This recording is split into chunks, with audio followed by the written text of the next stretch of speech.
Oh God, it's been too long. One Piece, the live action has kept me satiated, but I really was extremely excited for this chapter to come out, and it did not disappoint.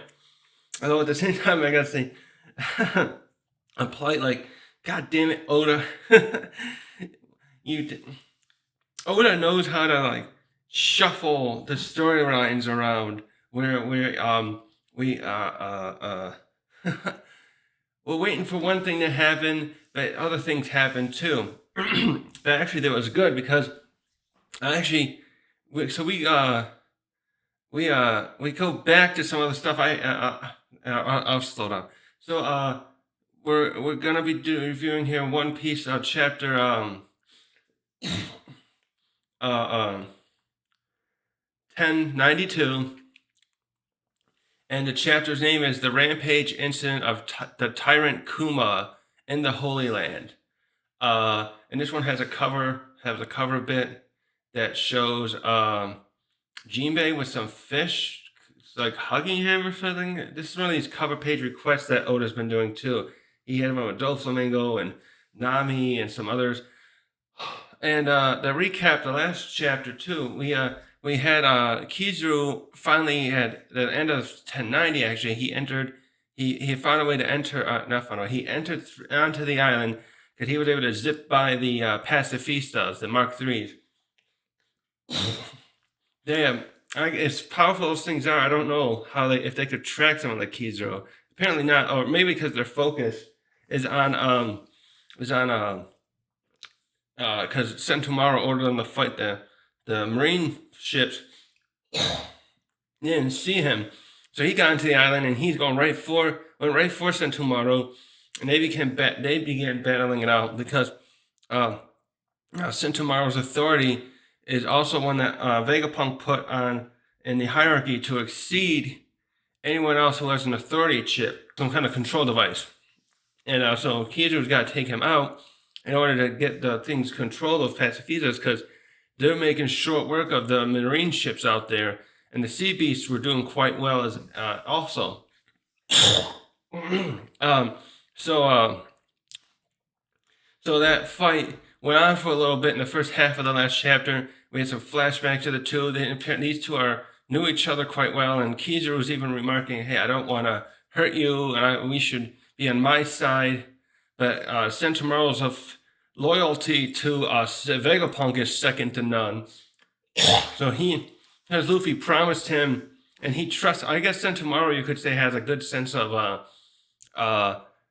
judge a character, because Luffy promised to look out for Vegapunk, so Sentomaro is now siding with him and fighting Kizaru. And unfortunately, though, Kizaru made somewhat short work of him. And then he got control of the pacifistas that way and started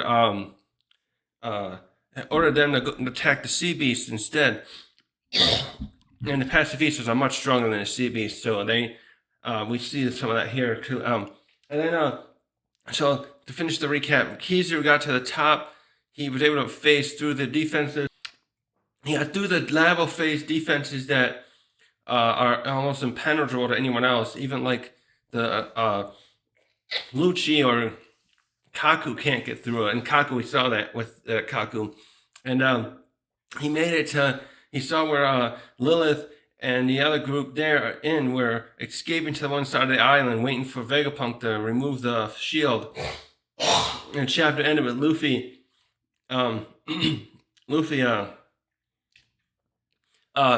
stalling, going to fight Kizaru to stall. He did it of his own volition too, of his own. That's the right word. Anyways, so we ended off with that. Now we've waited for what's that been? 2 weeks now. Yeah, that was 2 weeks, and we had all kinds of theories about what Kizaru and Luffy's fight would be like, and we get some of that today. But we start off actually back in the Holy Land. And actually, with all this stuff going on, I had forgotten all about Kuma. So I looked back. I think the last time we even saw Kuma, I believe, was in chapter 1072. That's when I saw where he's climbing up Marijwa, and then that was where I think Bonnie and Vegapunk were last talking about him. Let me see if I got that. About Vegapunk was trying to explain to Bonnie what about his that he had a friend with Kuma. What happened was Kuma's choice, and Bonnie wouldn't have it. And I think that was the point there too, where Bonnie finally had noticed the room with his bubble that had the memories, and they were simultaneously showing it there. Here, let me check. While they show Kuma flying up, going up there. Yeah, that's where she tricked him right there, and yep, that's when he's climbing up the island. I mean, the red wall. Um, while Marines are trying to bring him down. That's right. That was one of the flashback as well, where um, Kuma was. Kuma was with Vegapunk years ago, and was speculating about how his powers work. So, anyways, this chapter starts with Kuma at the top. Inside, right near Pangea Castle. Is that the name of it again? I think so. And he's actually squaring off against Akainu. So Akainu here has shown up. I was a little surprised because this is not long after. I think they say it's a week.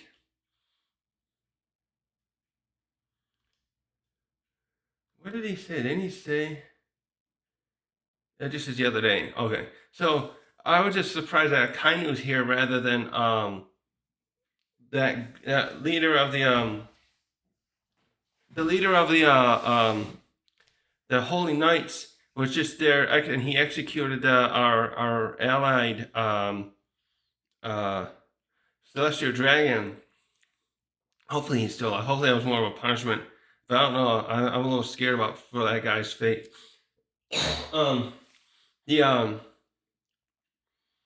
Akainu was here instead, holding off Kuma. It looks like they've been battling for a bit here.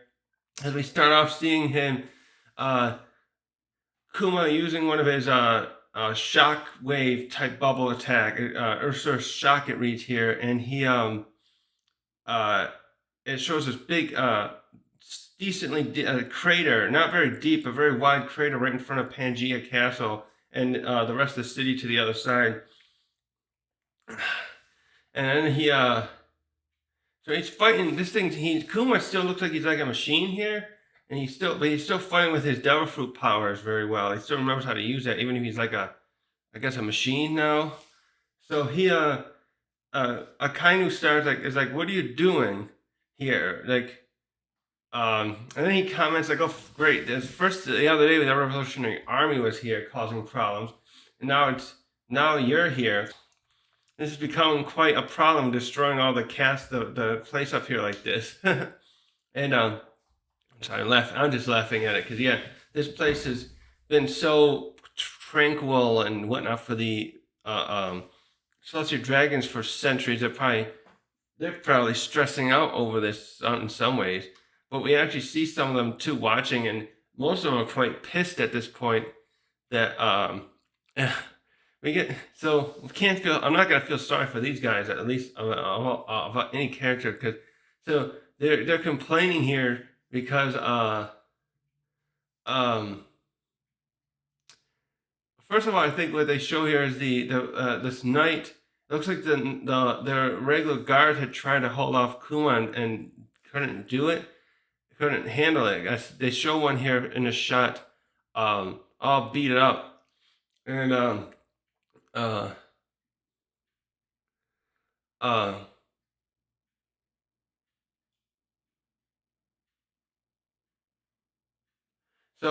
just reading this. Translation is a little weird. For the gist of what I'm seeing here, first of all, we see some of them complaining because their food supply is getting lower, and they are like, "What's going on here? I can't even order lobster anymore."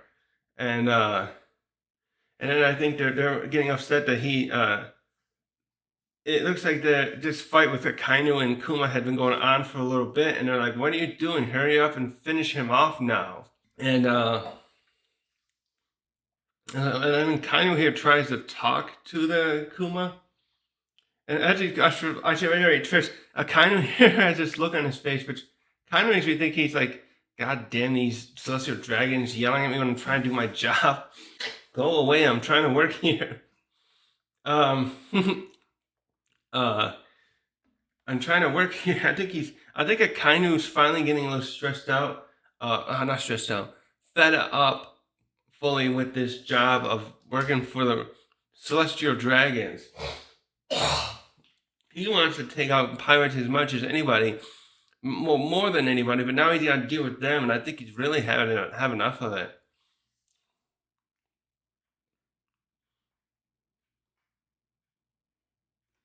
So then the Kainu's like, Kuma, what are you doing?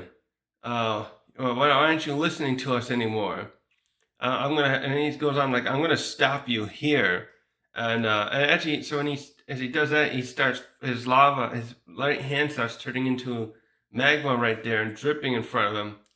And then he's like, continues the conversation with Kuma, like, if you're supposed to be a machine now, how are you still operating?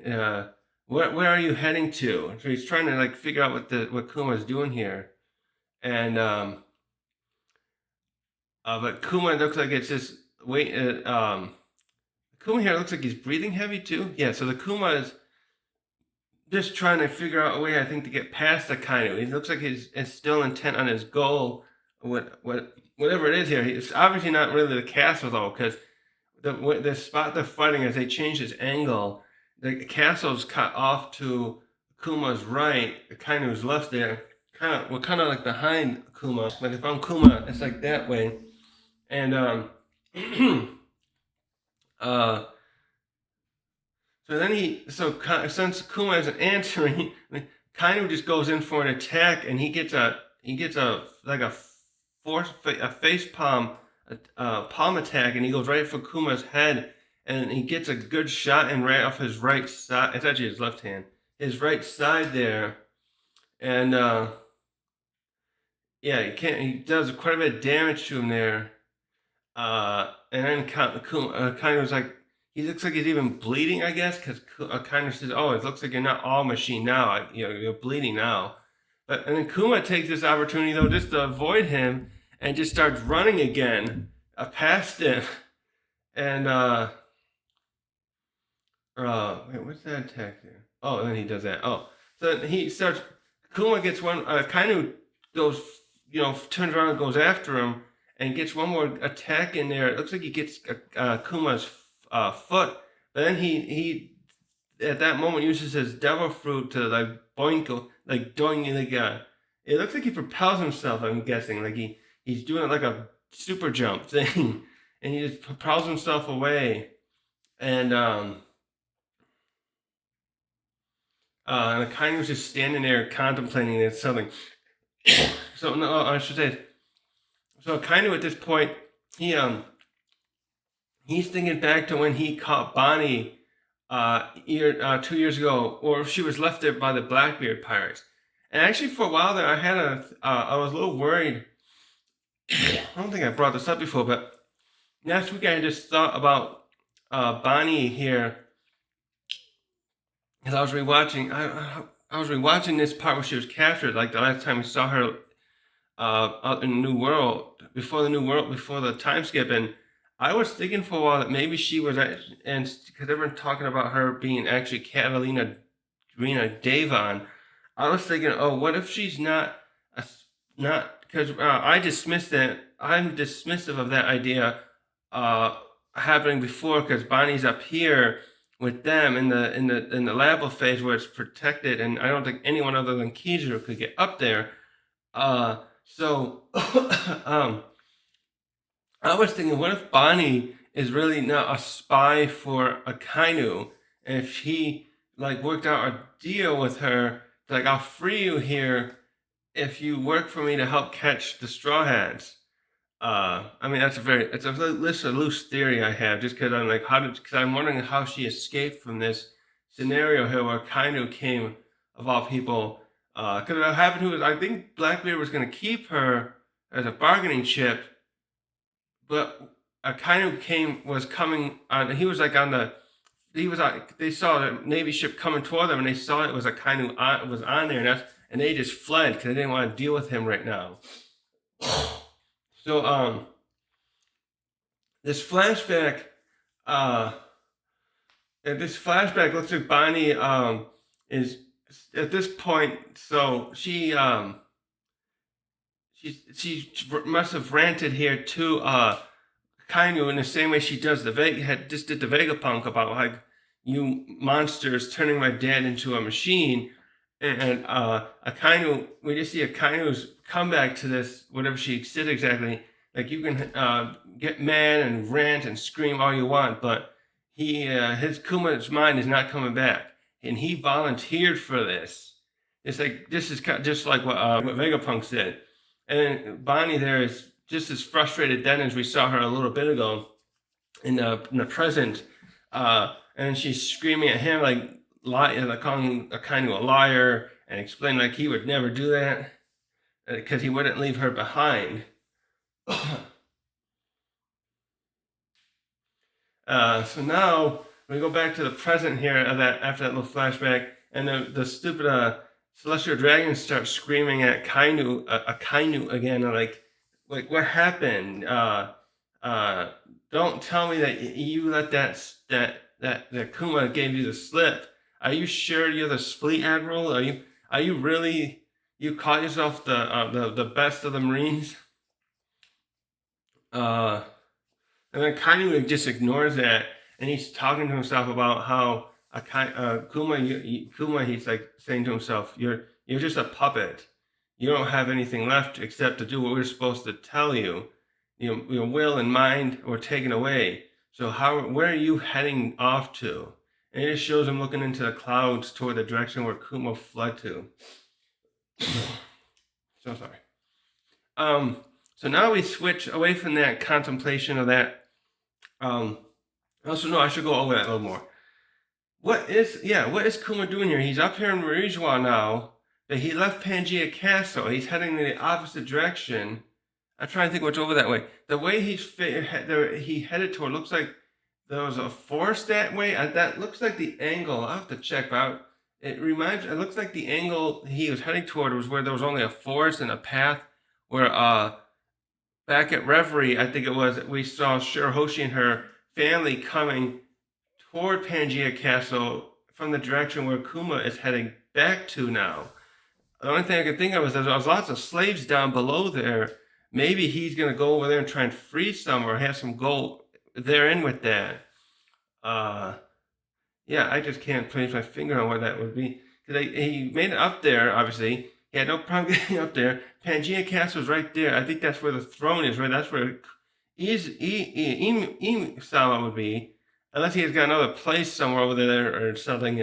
I mean, only would Kuma know about that. Okay. So that's it for that part of the chapter. That scene. Now we cut to back to Egghead, and the fighting's still going on. We start with the fighting going on the shoreline, and we see that the pacifistas have pretty much finished off all the sea beasts. We see 3 or 4 of them all just sinking in the sea, so now hordes of the Marines start flooding into the main part of the island. And then we see a voice of someone reporting their status to just maybe other vice admirals. Like, we arrived here, get out, everyone fan out and get ready to fully occupy the island. And then the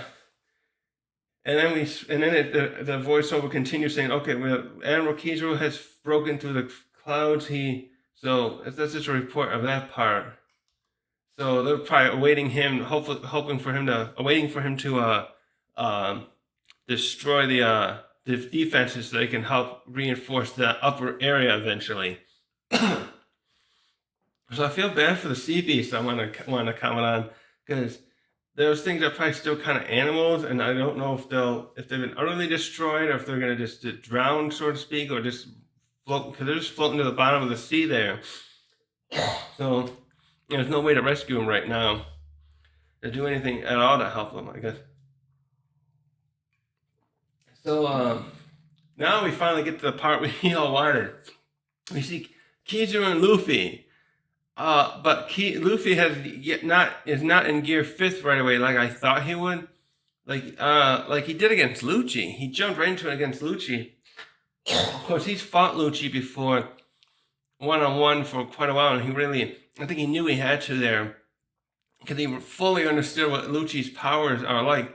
But at this point, he's transformed instead into his Snake Man form and is using his Python attacks. You can see all the ricochets and that going at Lucci, but it looks like the speed of those attacks are just not enough against Kizaru's attack. Defend his own speed, or now I don't know if that's just because he's light. Everyone keeps talking about, oh, he can move at the speed of light.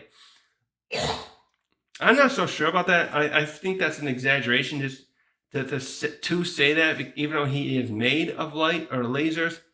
Because if he really was that fast and such, combined with his power and strength, I think he could. I have another thought. Someone like him would have taken, with this power, would have taken out Kaido and Big Mom a long time ago. He is formidable, yes, but I don't think he is capable of as much speed as people make him out to be, or maybe perceive it, or think it should be. I would say. And so the fight's going on here, and he's like blocking the attacks using like his he's kind of like his hands like this, and he's using his knees to hit blocks Luffy's punches. He's actually complimenting Luffy and saying, "Oh, you certainly seem like you. I can see how you defeated Kaido, and you've definitely grown." So so then he's like, "Well, what are you doing here, though? Why are you protecting Vegapunk? You're just a pirate." And Luffy just turns the question and says, like, I want to ask you, why are you trying to kill? Do you want to kill Vegapunk? What are you here for? What other reason could you have other than trying to kill him? And this scene, I don't know if they could say this upsets Kizaru. I'm thinking it does. He questions that, kill him. No, I wouldn't want. I don't want to kill him. I've known him for quite a long time. And at this point, Kizaru realizes he can't just, I guess, play around with Luffy anymore, and he jumps away in his light particles to like a mile away from the egghead. Like they have a shot of the whole island there with him in the air, and he as he's doing it, that's where he makes that part of his speech where he's like, I don't want to actually kill Vegapunk. I'm here to please don't get in my way and let me just finish what I have to do here. It's like, but like, no, I'm obviously he's not going to, because he knows you're part of, if the government, he's part of the government. So it's funny, Kizaru says, no, I don't want to kill him, but like, Kizaru, you got Saturn down there. Aren't you considering that once you get after him that you will be forced to kill him? I don't think Kizaru's thinking through very well what might happen to Vegapunk when Kizaru succeeds, if he succeeded in this mission of getting out the Straw Hats and everyone out of the way, and bringing and hauling Vegapunk into in front of like Saturn or the other Gorosei. Either way, what he does here is he like I said, he's up in the air now. He bounced away from Luffy and he went back outside the island. He's like almost a mile away, I would guess, distant. And he changes. It looks like at first he was charging an attack. He's kind of like preparing this attack. What he does is I think he turns into light. And the attack reads here. The translation is odd. It says acceleration is power, and I think that's supposed to be a name of attack. And he just put it. That'll probably be named better when the Viz version comes out. So what it looks like he does is the way he was doing it is like he charges at Luffy. Actually, that's what he does. So he charges at Luffy, and when he gets close, no, he turns into light from that distance, and he zooms back toward Luffy very extremely fast. Of course, extremely fast, and he kicks Luffy away, and he does it so much. He does it not so fast. The way he does it, he kicks Luffy right toward the Vega Force, and his body just plummets right through its torso, ripping it apart. And while that's happening, Kizaru's remembering this flashback where must have been when he talked with Vegapunk at some point more recently, and it's like in Vegapunk's talking about humanity's dream of giant robots. So like it must have been. I'm thinking he's thinking back to when Vegapunk first unveiled this completion of this robot, because Vegapunk is always about that science stuff and making things that help the people. And so I'm thinking there that Kizaru was kind of thinking to himself, "I'm sorry, Vegapunk, I had to destroy a robot, but you're on the other side of now, and you're in the way of my mission, and I can't feel that guilty. I can't let my feelings get in the way of my mission." It's kind of it looks like he's thinking there. So we see Luffy. We switch back and we see Luffy continue to plummet away after he smashed through the Vega Force, and I think he just hits the lava phase. And yeah, he's over there. I think the lasers. Oh, the lasers coming and hitting him as he went outside that sphere. Is that how it is? It's not. It's a force field. I don't think it's an actual force field, right? It's just that lava phase looks like a dome, but I think that's just showing the area where if you pass through it, the lasers will hit you. One way or the other, there, Luffy's like blown up there by. I think the lasers are shooting at him there, and because the Vega Force has gotten destroyed though now, um, uh, the Sunny just falls down, and we see Frankie and Bonnie and the others flying over because the ship's like tipping sideways as it fell. Because like the Vega Force one actually, when it flipped, when Luffy destroyed it, the head is going upside down too, and so the ship tipped too with it because it was holding it in Lilith was controlling it, and she was holding it in her hand there, holding it, having the Vega Force hold the Sunny in its hand. Now it's flipped down to the side there. So they seem all right though, and instead they Lilith. So we're having the Vega Force now looks like it's about to explode, and Lilith yells to the others to wait, who's there with him too? Is that Nami? Wait, who's that third person there? No, is that just Lilith? Yeah, I think Lilith just ejected herself, and then she tells, Frankie and Bonnie to run, and then we see you get this like Hollywood style shot where it shows the three of them running away toward us, like toward us in the panel, and a big explosion behind them. It's actually kind of funny the way that Oda drew that. Uh, uh, now here, so now everyone's Lilith's first comment is like, "Oh, did is like shock and kind of like pain, like, oh, you've destroyed our robot. This is Frankie's just focusing on the Sunny, which is his. Actually, she calls it our dream, the Vega Force. So what does that mean? Is that the name? Our dream, the Vega Force, has been destroyed. Vega Force One. But Frankie here is focusing on with the Sunny, and then Bonnie comments that I think that Straw Hat just got blown away. But now then they're confronted by Kizaru here, and and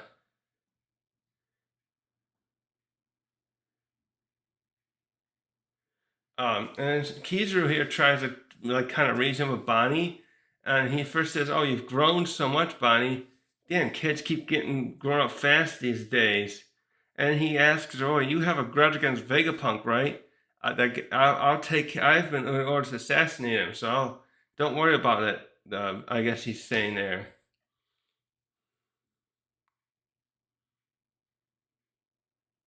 Wait, so is that? So I think this is. I was a little confused with the dialogue here, but I think what Bonnie here is essentially yelling at him, saying, "No, I'm not mad at him any. I'm not mad at him anymore." And then she takes a Bonnie actually swipes at Kizaru with some kind of cable. That's a weird attack she did. She just swings at him with this cable out of nowhere. Um, but Kizaru is just way too fast for her, and he just phases to his right as she lunged at his torso, using his light. And Kizaru's just like, look, I have these targets I have to go after. The Vegapunks. Don't make me have to hurt you too. I don't. We known each other a long time too. So he's just like Sentomaru. He doesn't want to hurt her because so he must have known her as a kid when he maybe she must have been like I'm guessing with Kuma was coming here with her as a kid. Kizaru was there too. Just probably when must have been like a period too there where uh, Vegapunk was still uh, trying to learn the secrets of Kizaru's light power so he could um, replicate it as he succeeded now with the pacifistas. So Kizaru here knows Bonnie, and he just like Sentomaru, he's upset that they're on the other side of the fight now. Um, so Kizaru, as he after he's phased past her, he does a back kick to her in the head and sends her flying. And Frankie's like, "Oh no!" And she gets like sent to the other against the Labo phase defenses too, and we just see an explosion there. Uh, and Frankie gets ready to fight back. He's like, no, "Bonnie, are you okay? Damn you, Kizaru!" And he prepares his radical beam, but apparently Kizaru doesn't even see him or Lilith as a threat because he just leaves after that. And Frankie's like, "Oh crap, he's gonna go after Stella." I'm surprised he didn't try and kill Lilith right there, though. It looks like he wants to make sure he gets to the Vegapunk first, the Stella first. So Frankie quickly warns them through a Denden Mushi, and he starts contacting him. And so we switch there to the lab, and the others are actually the first we see Usopp, who's paying attention, still monitoring the battle still out there, and he's like, "Frankie, are you guys all right? We heard explosions out there. What's happening?" Uh, but while that's happening, we did get a bit of quite a bit of good news in this bit here, as Vegapunk says, announces that they've cracked York's code that was preventing them from bringing down the Labo phase defenses. Uh, so he's Vegapunk's there smiling away and celebrating. We see wait, which one is that? Edison. Edison's just like, "Oh, thank God, we finally got this. It took all three of us to beat the code of one, but we did it." And Atlas turned around and she's like raising her like, "Ha, take that, York. We beat your damn code." And the look on York's face like, "Oh, fuck." And she calls them, "You damn geniuses," which is funny because she's one of them. But she's like, was really hoping for that to not be cracked because she's waiting for Kizaru to come there and rescue her. So now Vegapunk is like, oh, quickly, Usopp brings out Denden Mushi for Vegapunk to use, and he starts talking to Frankie. I think this is what Frankie's communication didn't get in yet, but about Kizaru, because Vegapunk just hasn't heard it. He's just like, he tells Frankie about the barrier being disabled. So continue the plan. Have you? And then he said, continue the plan out. You guys at your location at the location at the back of the island. And but now this is where Kizaru comes in, and he's like, "Yeah, about that. I'm here now. Yeah, Vega Force is destroyed. You're not gonna get away. Um, you're not getting away, Vegapunk." So he really, Kizaru, I want to stop here, really is exuding a lot of confidence in this thing. I just really feel like Kizaru really hasn't been ever properly challenged by anyone ever in his since he's had his light powers, because he just kicked away Luffy. He's what was I gonna say? He kicked away Luffy, and he's made it in here without anyone else stopping him. He really I'm just confused by Kizaru, as I've elaborated before, how he serves the government this way, and he's just not. He's like an emotionalist sort of guy who just like, I do my duty and that's that. Like it's like a Kainu also wants to serve the Marines and crush pirates, but he's very hot headed about it, obviously, and he wants to. I think the difference over here between these two is I think Akainu is becoming fully fed up with working for the uh, Celestial Dragons, and I wouldn't be surprised if he quit someday. And if he did, I think Kizaru would be the guy that they would force. Well, they probably would give him a choice, and yeah, force him to be the fleet admiral. And given how calm and cold he basically is, I think this is the kind of fleet admiral they would actually want, that just listens to orders and does this stuff. Um, so, anyways, the Kizaru just pops up here in front of, in the middle of everyone, and we got Usopp and Vegapunk and Edison all like, "Oh shit, he's here! It's over, guys. What do we do?" And then we got Brook there, Nami, and Atlas. Atlas looks like she's raised her hands. I think like, "Hey, all right, I give up." Um, uh,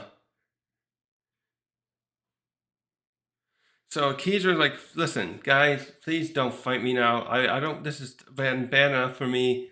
And he's like, "I don't want to drag this too long. Vegapunk, we know each other a long time. Can you just give up?" That this is the final part of the chapter now. I must point out, and where do I start with this? We get this double spread page, and Luffy just pops up on top of the lab from behind Kizaru in Gear 5, and he's a giant, and he takes his left hand and grabs Kizaru in the hand, and he's like, "Wait, who's saying this?" And Luffy's like, I can't wait to see this animated, because when Luffy here, I think, is laughing. He just got this smile. He looks like he's got this look like, "I got you now." But he also reads the text box. He says, "That hurt what you that kick hurt, Kizaru." Then he's laughing it off. And who's saying it's hot? And um shit. The panel here is so funny. I'm sorry, there's a lot to take in this panel, because we see, just like when Luffy had, just like when his head had gotten smashed in the dome of Onigashima, uh the other people here, their eyes all pop out. There's Vegapunk, Nami, Usopp, and even Atlas. You can see in the back left, their eyes are all like, "What the frick is going on?" And even Kizaru has us look that like, kind of panicking, like, "Oh, this is not what I was expecting. This is that form everyone's talking about."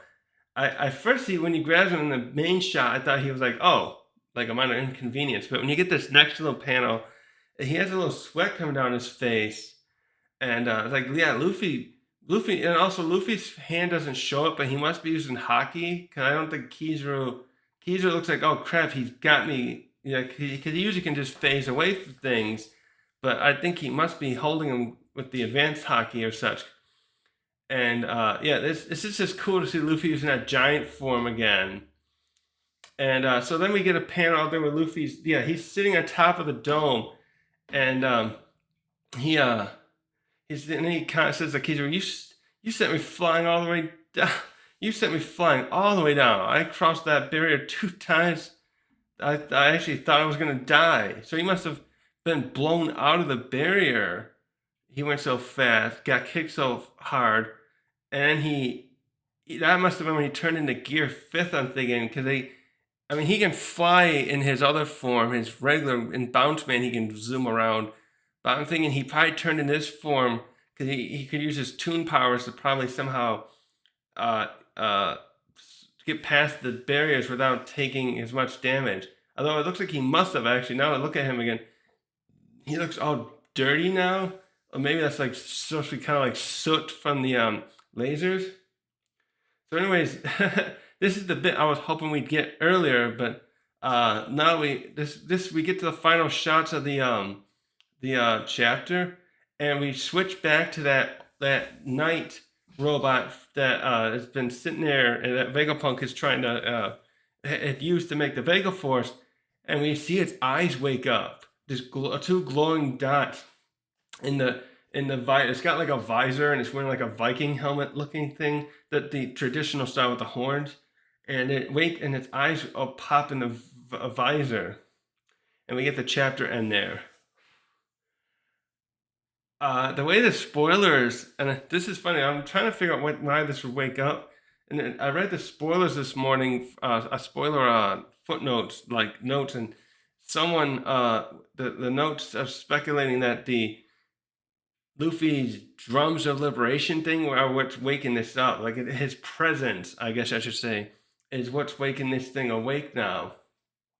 Which is odd because as I saw too, I was looking at some chats, I was watching people a discussion. So I'm also speculating that how, like, if that's so, what caused this thing to wake up? Because this thing, as told us by Vegapunk, woke up 200 years ago, rampaged up in Marijwa, I think, and then just shut down.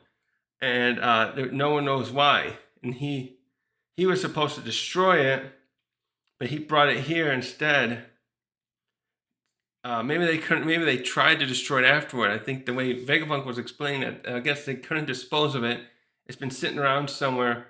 And Vegapunk, when he started working for the government, was tasked with trying to destroy it if he could, but he didn't even try to. And instead, he's been reverse engineering it, trying to understand it and he built Vega Force One from it.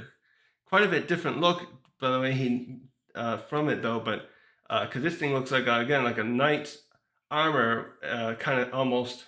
Well, no, the breastplate thing looks weird, but then Vega Force One looks more like a modern robot, the way we think of it with the metal surface and stuff. Uh, but anyways, yeah, I'm trying to think of what is this connection here with Luffy using Gear Fifth, and now it's waking up. Because that's also funny because he just used Gear Fifth against Lucci. Not in the timeline here, it was the night before, the day before, he was fighting Lucci in Gear Fifth, and this didn't show happen. But now, like, he's transformed the second time the next morning, the next day, and now it's done that. So I'm a little speculative if that's not thinking that may not be the full reason it's waking up. But now, fortunately, I don't think we have a break next week, so we won't have to wait too long to find out.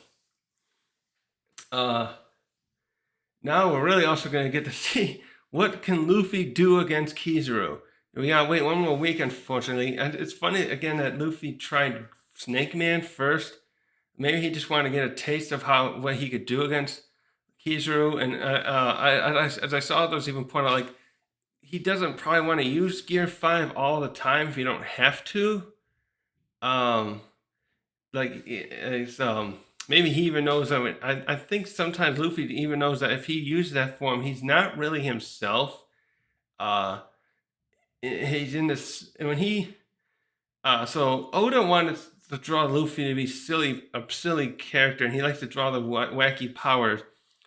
And where did I read that? Where, like, it seems the reason he made Gear 5th this way is because after Gear 4, Luffy was always so serious and out to want to finish the fight quickly.